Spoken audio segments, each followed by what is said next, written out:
বৈষম্য বিরোধী ছাত্র আন্দোলনের নেতা সার্জিস আলম বলেছেন, যেসব উগ্র হিন্দু ভারতে গিয়ে ষড়যন্ত্র শেষে দেশে ফিরে এসে অস্থিতিশীল পরিস্থিতি সৃষ্টি করছে তাদের এক বিন্দু ছাড় দেওয়া হবে না। পাশাপাশি মঙ্গলবার চট্টগ্রামে আইনজীবী হত্যা হিন্দু উগ্রবাদিতার বহিঃপ্রকাশ বলে মন্তব্য করে ইসকনকে নিষিদ্ধ করার দাবি জানিয়েছেন হাসনাত আবদুল্লাহ। ইসকনের হাতে নিহত আইনজীবী সাইফুল ইসলাম আলিফের জানাজা ও প্রতিবাদ সমাবেশে অংশ নিতে চট্টগ্রামে যান বৈষম্য বিরোধী ছাত্র আন্দোলনের নেতা সার্জিস আলম ও হাসনাত আবদুল্লাহ। এ সময় তারা সাংবাদিকদের সাথে আলাপকালে বলেন, মুসলমানরা শান্তিপ্রিয় জাতি, তারা নিজ ধর্মের পাশাপাশি অন্য ধর্মাবলম্বীদের প্রতিও সহানুভূতি দেখায়, যার প্রমাণ গণ আন্দোলনকালে মন্দির পাহারা। একই সময়ে ইসকন নিষিদ্ধ করার দাবি জানান হাসনাত আবদুল্লাহ।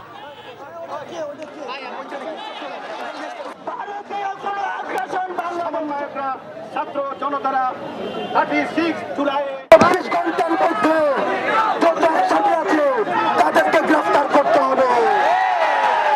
এই সাইফুল ভাইয়ের খুনিদের বিচার দেখতে চাই কিনা? এই বীর চট্টলায় খুনি স্কন্দের জায়গা হবে কিনা?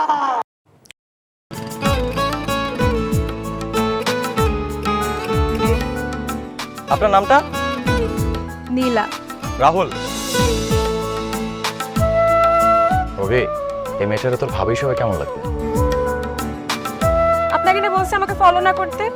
ফলো কেন করতেছিলেন? আপনাকে দেখতে ইচ্ছে করে আমার, আপনার সাথে কথা বলতে ইচ্ছে করে। আমি কি করবো ঠিক বুঝতে পারছি না। ওরে বাবা, ওই মেয়ে, অথচ তারে তুমি চিনো না? হ্যাঁ, কি মায়ায় তাকাও তুমি, একটু দেখে চোখের খেয়াল, তোমায় দেখার তৃষ্ণা ভীষণ।